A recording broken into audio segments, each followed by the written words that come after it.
क्या आपने कभी महसूस किया है कि दिन में काम खत्म होने का नाम ही नहीं लेता और फिर भी मनचाहा परिणाम नहीं मिल पाता? इसका कारण सिर्फ समय की कमी नहीं है, बल्कि दिमागी ऊर्जा का सही उपयोग न होना है। Mind management, not time management.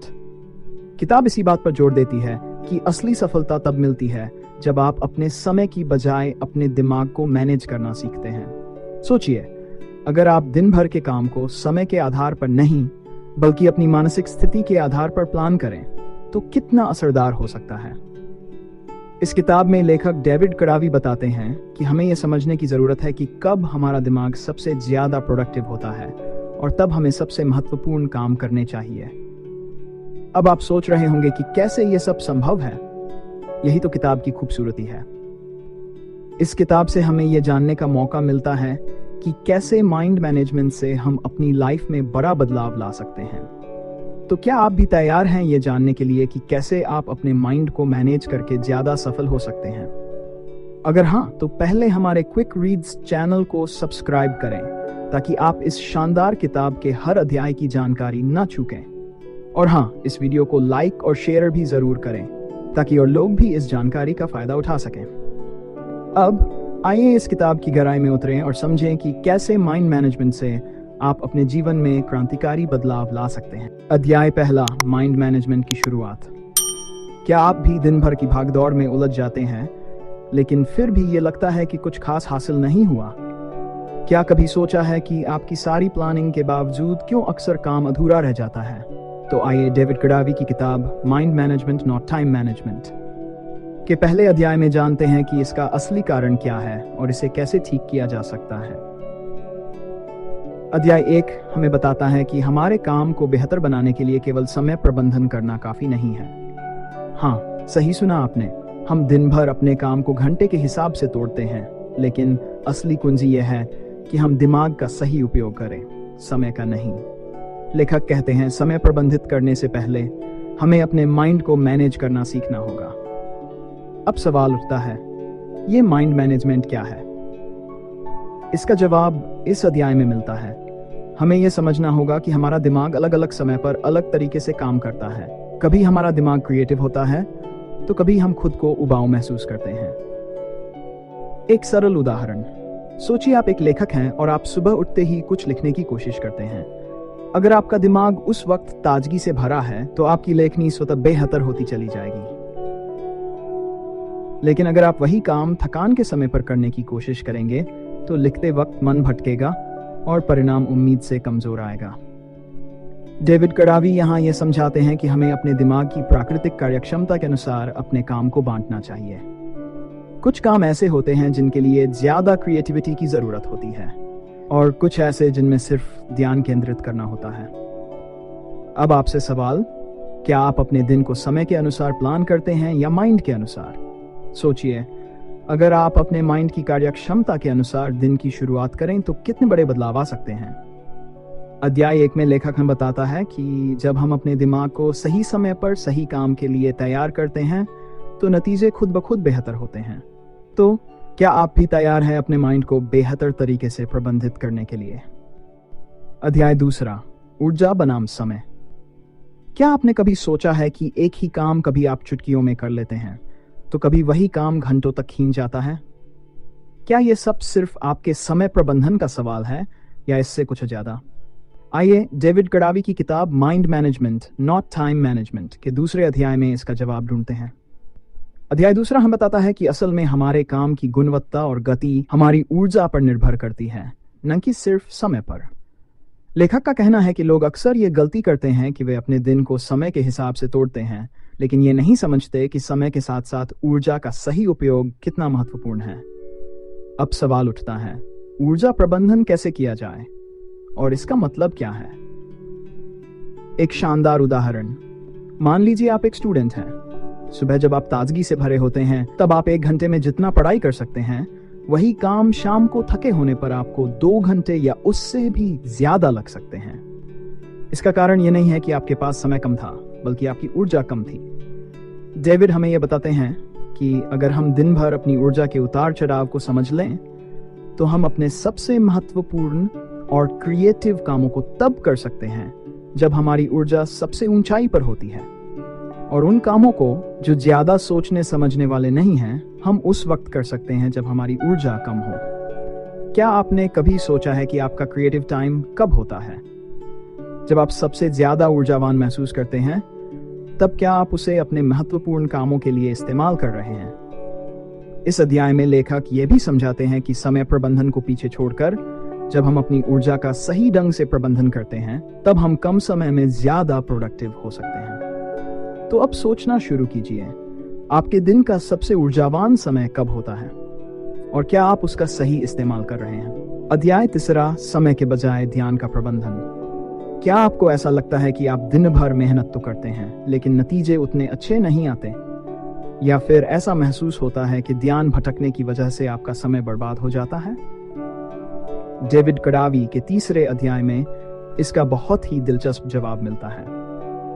अध्याय 3 हमें सिखाता है कि असल प्रोडक्टिविटी समय को नियंत्रित करने में नहीं, बल्कि अपने ध्यान को सही दिशा में लगाने में है। लेखक कहते हैं, जिन कामों पर आपका ध्यान सबसे गहरा होता है, वे ही काम आपको सबसे ज्यादा सफल बनाते हैं। अब सोचिए, आप कितनी बार एक काम करते अचानक से फोन चेक करने लगते हैं या सोशल मीडिया स्क्रॉल करने लगते हैं, और फिर उस काम पर वापस आना कितना मुश्किल हो जाता है ना? मान लीजिए आप एक आर्टिस्ट हैं और आपको आज एक पेंटिंग पूरी करनी है। आप सुबह का समय चुनते हैं जब आपका ध्यान सबसे शार्प होता है, लेकिन बीच बीच में आपको ईमेल्स चेक करने की आदत है। जैसे ही आपका ध्यान बनता है, आपकी क्रिएटिविटी और फोकस टूट जाता है। यह अध्याय हमें यह सिखाता है कि हमारा ध्यान एक कीमती संसाधन है जो बार बार भटकने पर कमजोर होता है। जब आप अपने ध्यान को बिना भटके एक काम पर टिकाते हैं, तब आप उसकी गहराई में जाकर असली क्रिएटिविटी और प्रोडक्टिविटी निकालते हैं। क्या आपने कभी नोटिस किया है कि जब आपका ध्यान एक ही दिशा में लंबे समय तक लगा रहता है, तब आप ज्यादा प्रोडक्टिव महसूस करते हैं? और ऐसा कब होता है? डेविड इस अध्याय में कहते हैं कि समय पर नहीं, बल्कि अपने ध्यान पर नियंत्रण करना सीखें। जब आपका ध्यान एक बार बन जाता है, तो उसे वापस लाना समय बर्बाद करने जैसा है। इसलिए सबसे जरूरी यह है कि आप अपने ध्यान को मजबूत बनाए रखें और बाहरी परेशानियों से बचें। तो अगली बार जब आप किसी महत्वपूर्ण काम में जुटें, तो ध्यान दें, क्या आपका ध्यान लगातार उसी पर है या बीच बीच में भटक रहा है? अध्याय 4, धैर्य का खेल। क्या आपने कभी सोचा है कि क्रिएटिविटी को प्रेरित करने के लिए आपको धैर्य की भी जरूरत होती है? हम में से ज्यादातर लोग सोचते हैं कि तुरंत परिणाम मिलना चाहिए, लेकिन डेविड कडावी का अध्याय बताता है कि धैर्य ही वह कुंजी है जो आपको लंबे समय में सफल बनाता है। कभी ऐसा महसूस किया है कि आप मेहनत तो करते जा रहे हैं, लेकिन नतीजे दिखने में वक्त लग रहा है? क्या आपको लगता है कि यह बर्बाद हो रहे समय की निशानी है, या फिर आप सीखने के प्रोसेस में हैं? इस अध्याय में लेखक हमें बताते हैं कि कैसे समय को प्रबंधित करने के बजाय अपने धैर्य और मनोस्थिति को प्रबंधित करना अधिक कारगर होता है। लेखक कहते हैं, धैर्य वह सीढ़ी है जो आपको सफलता की ऊंचाई तक ले जाती है। मान लीजिए आप एक किताब लिख रहे हैं। शुरुआत में आपके पास बहुत सारे आइडियाज आते हैं, लेकिन जैसे जैसे आप लिखना शुरू करते हैं, आप खुद को थोड़ा धीमा पाते हैं। आप सोचते हैं कि किताब खत्म करने में बहुत समय लग रहा है, क्या यह सही दिशा में जा रही है? इस समय धैर्य सबसे महत्वपूर्ण होता है। अगर आप धैर्य खो देंगे तो बीच में ही रुक सकते हैं, लेकिन अगर आप लगातार चलते रहेंगे तो आखिरकार वह किताब पूरी होगी। डेविड इस अध्याय में यह भी बताते हैं कि जब आप एक लंबी परियोजना पर काम कर रहे होते हैं, तो कई बार ऐसा महसूस होता है कि आप फंसे हुए हैं, लेकिन यह सिर्फ एक प्रक्रिया का हिस्सा है। जब आप धैर्य रखते हैं और प्रक्रिया का सम्मान करते हैं, तो वही धीरे धीरे आपको सफलता की ओर ले जाती है। क्या आपको लगता है कि आपने किसी काम में धैर्य दिखाया और उसका परिणाम मिला, या फिर कभी जल्दबाजी में आपने कोई निर्णय लिया और बाद में पछताया? लेखक का यह कहना है कि जिस काम में वक्त लगता है, उसमें स्थिरता और धैर्य से ही असली क्रिएटिविटी निकलती है। जल्दबाजी से केवल सतही परिणाम मिलते हैं, लेकिन धैर्य से आप गहराई तक जाकर अपने काम को बेहतर बना सकते हैं। तो अगली बार जब आपको लगे कि किसी काम में ज्यादा वक्त लग रहा है, तो खुद से पूछें, क्या मैं धैर्य रखकर इसे और बेहतर बना सकता हूँ? अध्याय 5, फ्लो में काम करना। क्या आपने कभी सोचा है कि जब आप काम में डूब जाते हैं तो समय जैसे उड़ने लगता है? यही वह फ्लो है जिसके बारे में डेविड कडावी इस अध्याय में चर्चा करते हैं। फ्लो की स्थिति में हम सबसे अधिक प्रोडक्टिव होते हैं और यही स्थिति हमें बेहतरीन परिणाम देती है। क्या आपको कभी ऐसा महसूस हुआ है कि आप काम में इतना खो गए कि आपको वक्त का पता ही नहीं चला? जब आप उस जोन में होते हैं तो सब कुछ कैसे सहज और सरल लगने लगता है। इस अध्याय में लेखक बताते हैं कि फ्लो में काम करना समय प्रबंधन से ज्यादा महत्वपूर्ण है। जब हम अपने दिमाग को सही तरीके से मैनेज करते हैं तो हम फ्लो में प्रवेश कर पाते हैं। कड़ावी बताते हैं कि फ्लो तक पहुंचने के लिए जरूरी है कि हम अपने काम के प्रति भावनात्मक जुड़ाव महसूस करें और वह काम हमारे लिए महत्वपूर्ण हो। फ्लो की स्थिति में पहुंचने के लिए हमें अपने काम के प्रति जुनून और अनुशासन दोनों चाहिए। सिर्फ समय देखकर काम करने से हम फ्लो में नहीं पहुंच सकते, बल्कि काम के प्रति उत्साह और सही मानसिकता ही हमें वहां ले जाती है। मान लीजिए आप एक आर्टिस्ट हैं। जब आप पेंटिंग करना शुरू करते हैं तो शुरू में आपको थोड़ी परेशानी होती है, लेकिन धीरे धीरे जैसे जैसे आप उसमें डूबने लगते हैं, आपको समय का ध्यान ही नहीं रहता। एक वक्त के बाद आपको ऐसा महसूस होता है कि आपकी हर स्ट्रोक बिल्कुल परफेक्ट जा रही है और आपकी पेंटिंग जीवंत हो उठती है। यही वह फ्लो है जिसमें हम अपने सबसे अच्छे काम को जन्म देते हैं। डेविड बताते हैं कि इस फ्लो की स्थिति तक पहुंचने के लिए जरूरी है कि आप अपने काम में निपुणता हासिल करें और उसे दिल से अपनाएं। एक सवाल आपसे, क्या आपने कभी ऐसा महसूस किया है कि जब आप किसी काम में पूरी तरह से खो जाते हैं तो न केवल समय जल्दी गुजरता है, बल्कि आपको वह काम बहुत बेहतर भी लगता है? लेखक बताते हैं कि फ्लो में काम करना एक मानसिक प्रक्रिया है जिसे हम सही तैयारी, सही मानसिकता और सही प्रेरणा से हासिल कर सकते हैं। जब आप अपने दिमाग को सही दिशा में लगाते हैं तो समय की जरूरत नहीं होती, काम अपने आप निकलता है। इस अध्याय से हमें यह सीख मिलती है कि जब हम अपने काम से जुड़ते हैं और उसे सही मानसिकता के साथ करते हैं तो हमें समय के प्रबंधन की चिंता करने की जरूरत नहीं होती। फ्लो में हम सबसे अधिक रचनात्मक और प्रभावी होते हैं। अध्याय 6, प्रोजेक्ट को मैनेज करना नहीं, उसे बहने देना। आपने कभी सोचा है जब आप किसी प्रोजेक्ट में होते हैं तो क्या उसे कंट्रोल करना ज्यादा जरूरी है या उसे प्राकृतिक रूप से बहने देना?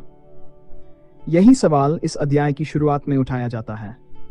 क्या आपको कभी ऐसा लगा है कि जब आप किसी काम को कंट्रोल करने की कोशिश करते हैं तो चीजें और ज्यादा उलझ जाती हैं, लेकिन जब आप उसे स्वाभाविक तरीके से होने देते हैं तो वह और बेहतर हो जाता है? इस अध्याय में डेविड कड़ावी ये समझाते हैं कि प्रोजेक्ट्स को सफल बनाने के लिए उन्हें मैनेज करने से ज्यादा जरूरी है कि हम उन्हें बहने दें। इसका मतलब यह नहीं कि हम अनुशासन छोड़ दें, बल्कि हमें यह समझना होगा कि हर काम का अपना एक फ्लो होता है और उसे उसके अनुसार होने देना चाहिए। कई बार हम जब किसी काम में ज्यादा कंट्रोल करने की कोशिश करते हैं तो वह काम फंसने लगता है। इस अध्याय का सबसे महत्वपूर्ण संदेश यही है, आपको अपने प्रोजेक्ट को एक दिशा जरूर देनी चाहिए, लेकिन उसे सांस लेने की जगह भी दें ताकि वह सही तरीके से अपनी मंजिल तक पहुंच सके। मान लीजिए आप एक लेखक हैं और आप अपनी किताब लिखने की कोशिश कर रहे हैं। अगर आप हर पंक्ति पर फोकस करके उसे बार बार सुधारने लगेंगे तो आप अपनी रचनात्मकता खो देंगे। लेकिन अगर आप उसे लिखने की प्रक्रिया में पूरी तरह डूब जाते हैं और उसे बहने देते हैं तो आपकी कहानी स्वाभाविक रूप से बेहतर बनकर उभरती है। इसे प्रोजेक्ट का फ्लो कहा जाता है। क्या आपने कभी ऐसा महसूस किया है कि जब आप किसी प्रोजेक्ट को बहुत अधिक नियंत्रित करने की कोशिश करते हैं तो वह फंसने लगता है, लेकिन जब आप उसे थोड़ा ढील देते हैं तो वह सहजता से चलता है? अंत में इस अध्याय से यह सीख मिलती है कि प्रोजेक्ट्स को बहने देना जरूरी है।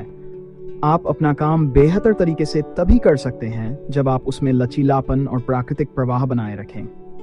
अध्याय 7वां, माइंड मैनेजमेंट के नए आयाम। क्या आपने कभी सोचा है कि दिन के आखिर में ऐसा क्यों लगता है कि आपने बहुत सारा काम किया लेकिन फिर भी सबसे जरूरी काम पूरा नहीं हुआ? यह समस्या सिर्फ आपकी नहीं है। इसी का समाधान हमें मिलता है डेविड कड़ावी की किताब mind management not time management के 7वें अध्याय में। इस अध्याय में लेखक खास नजरिया प्रस्तुत करते हैं, फ्लो स्टेट, यानी ऐसा मानसिक हाल जब हम सबसे ज्यादा प्रोडक्टिव होते हैं। अब आप सोच रहे होंगे कि फ्लो स्टेट क्या है और इसे कैसे हासिल किया जा सकता है।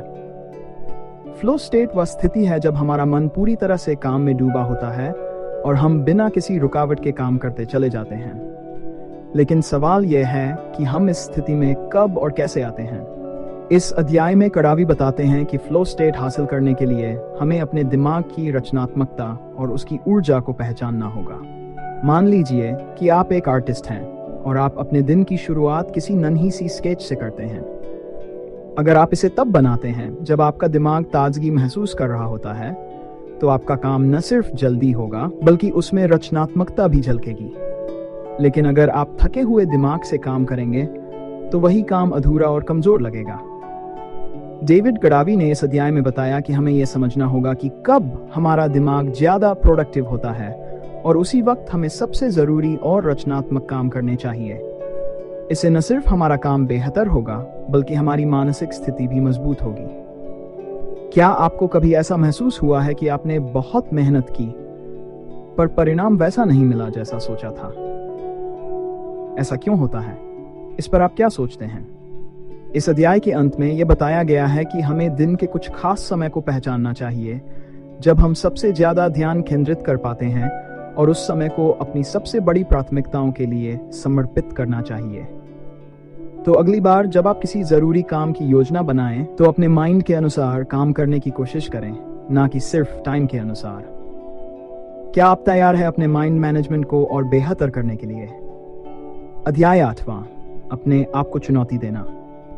क्या आप जानते हैं कि असली सफलता और विकास के लिए आपको खुद को चुनौती देना कितना जरूरी है? कभी कभी हमें खुद से सवाल पूछने चाहिए, क्या हम अपने कंफर्ट जोन से बाहर निकल रहे हैं? क्या हम खुद को नई चुनौतियों में डाल रहे हैं? अध्याय की मुख्य बातें। इस अध्याय में डेविड कड़ावी बताते हैं कि जब हम अपने आप को चुनौती देते हैं तभी हम अपने वास्तविक क्षमता का पता लगा सकते हैं। ये बात बहुत महत्वपूर्ण है क्योंकि जब हम एक नन्ही सी चुनौती का सामना करते हैं तो ये हमें सीखने और बढ़ने का मौका देती है।